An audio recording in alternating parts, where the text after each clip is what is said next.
اللہ رب العزت کا در کبھی نہ چھوڑے انسان. اللہ رب العزت کبھی تم پر مصیبت بھی ڈالیں تو وہ تربیت کرنے. اللہ رب العزت کو رونا دھونا بڑا پسند آتا ہے.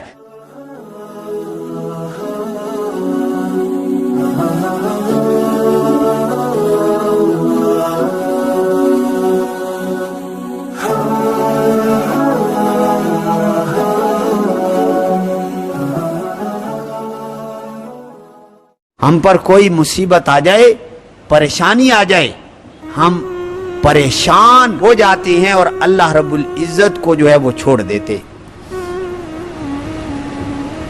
اللہ رب العزت کا در کبھی نہ چھوڑے انسان، کیونکہ مسبب الاسباب ایک اللہ کی ذات ہے.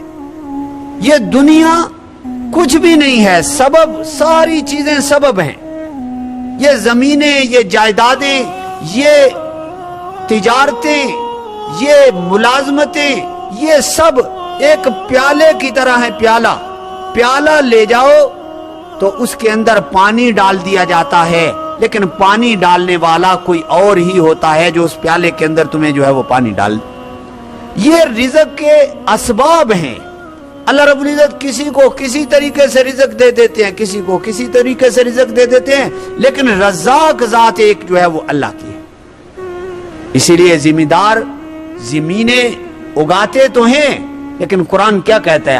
انتم تزرعون ام نحن الزارعون، کیا تم کھیتیاں اگاتے ہو کہ ہم اگاتے ہیں؟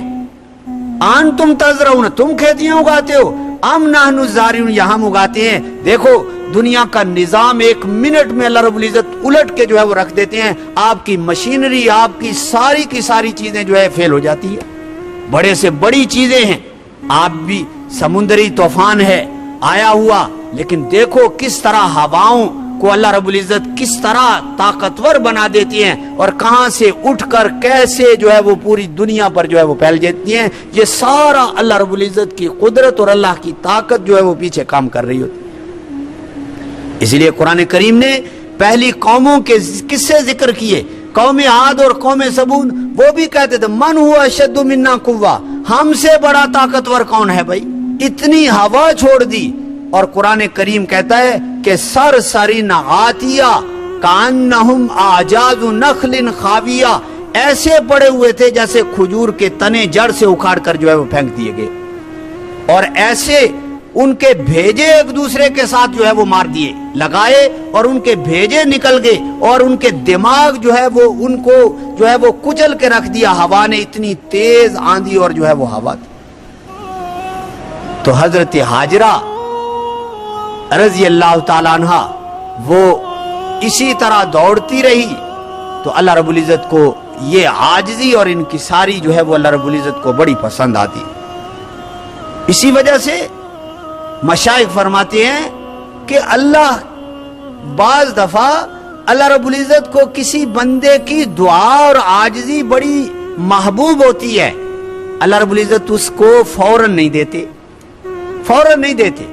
اب دیکھو ایک بچہ قرآن پڑھتا ہے، اس کی آواز بڑی اچھی ہوتی ہے، آپ وہ پڑھتا ہے، آپ اس کو کہتے ہیں بھئی اب میں تمہیں انعام دوں گا، سناؤ مجھے.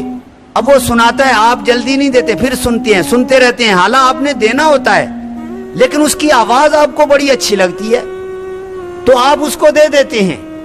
اور جس کو پسند نہ ہو، انسان کو جو پسند نہ ہو، اس کو جلدی دے کر کہتا ہے نکل جائے یہاں سے، میرے متھے نہ لگے، جائے نکلے یہاں سے. بعض دفعہ انسان پر مصیبت آتی ہے، وہ عاجزی کرتا ہے، اللہ کے سامنے عاجزی کرتا ہے، اللہ کو اس کی عاجزی بڑی پسند آتی ہے. اللہ رب العزت کو رونا دھونا بڑا پسند آتا ہے. اللہ رب العزت اس کے لیے فوراً چیز نہیں دیتے. اللہ فرماتے چلو مانگتا رہے، اس کو اللہ خوش ہوتے اس کے مانگنے پر، اس کو فوراً نہیں دیتے، پھر بعد میں اللہ رب العزت دیتے ہیں اور پھر ایسی نعمتیں دے دیتے ہیں کہ انسان جو ہے وہ خوش ہو جاتا ہے. اس لیے ایک روایت میں ہے کہ کل قیامت کے دن جن کو دنیا میں مصائب اور پریشانیاں پہنچی ہوں گی، وہ اللہ کے دربار میں آئیں گے. اللہ رب العزت ان کو ایسی نعمتیں دیں گے کہ وہ دیکھ کر حیران ہو جائیں گے. تو جن کو مصائب نہیں آئے ہوں گے وہ کہیں گے کہ کاش ہماری کھالیں دنیا میں کینچیوں سے کاٹ دی جاتی اور آج ہمیں یہ درجات جو ہے وہ مل جاتے، یہ درجات مل جاتے۔ تو یہ اللہ رب العزت کو عاجزی بندے کی بڑی پسند آتی ہے۔ اس لیے حضرت تھانوی صاحب رحمۃ اللہ تعالی علیہ نے ایک جگہ فرمایا کہ اگر مصیبتیں اللہ سے دوری کی علامت ہوتی تو پھر اللہ کے پیغمبر نعوذ باللہ سب سے زیادہ دور ہوتے۔ کیا نبیوں کو مصائب نہیں پہنچے؟ حضرت ابراہیم علیہ السلام کس طرح مصائب کے اندر زندگی گزاری، حضرت ایوب علیہ السلام ایک عرصہ بیمار رہے اور ایک عرصہ گزر گیا تو گھر والی کہنے لگی ایک دفعہ کہ حضرت اب تو بڑا عرصہ ہو گیا ہے، آپ جو ہے وہ اب تو اللہ سے مانگیں کہ یہ مصیبت ہم مجھ سے جو ہے وہ ختم ہو جائے۔ تو حضرت ایوب علیہ السلام نے فرمایا کہ اللہ کی بندی کتنے سال گزرے کہ ہم پر اللہ کے کتنے انعامات تھے، کتنے سال تو کھاتی رہی اور کتنے انعامات تھے ہم پر۔ اس نے عرض کیا کہ حضرت کئی 40 سال ہو گئے۔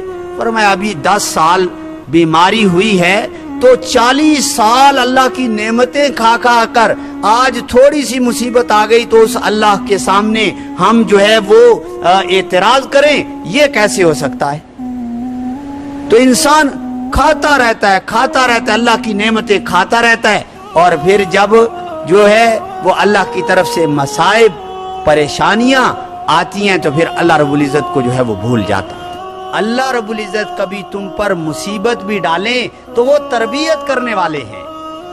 اللہ کا اپنا کوئی فائدہ نہیں، تمہاری تربیت کے لیے تمہارے اوپر مصیبت آتی ہے، پریشانی آتی ہے۔ دیکھو ایک باپ اور ماں بیٹے کو زخم ہو اور ڈاکٹر کو بلوا کر اس پر نشتر لگواتا ہے، آپریشن کرواتا ہے، اب بیٹا روتا ہے، چیخیں مارتا ہے کہ بھئی مجھے تکلیف ہو رہی ہے، لیکن ماں اس کی تکلیف رونے کو نہیں دیکھتی، کہتی ہے کہ اس کی تکلیف تب ہی دور ہوگی کہ یہ پھوڑا اس کا جو ہے وہ ختم ہو جائے، اور وہ اس کو پکڑ کے رکھتی ہے، اس کے بازو پکڑتی ہے اور بعد میں ڈاکٹر کو فیس بھی دیتی ہے۔ اب کوئی کہہ سکتا ہے کہ ماں کے اندر شفقت نہیں ہے؟ ماں کے اندر تو بڑی شفقت ہے، لیکن ماں سمجھتی ہے کہ اس بچے کی تربیت اسی میں ہے۔ اسی وجہ سے اللہ رب العزت انسانیت کے لیے جو حالات جو انسانوں کے لیے پیش آتے ہیں وہ تربیت کے لیے ہوتے ہیں، اللہ رب العزت کے حکم پر راضی رہ کے اپنی زندگی گزارے تو یہی انسان کی بہترین اور سکون کے ساتھ جو ہے وہ زندگی گزرتی ہے۔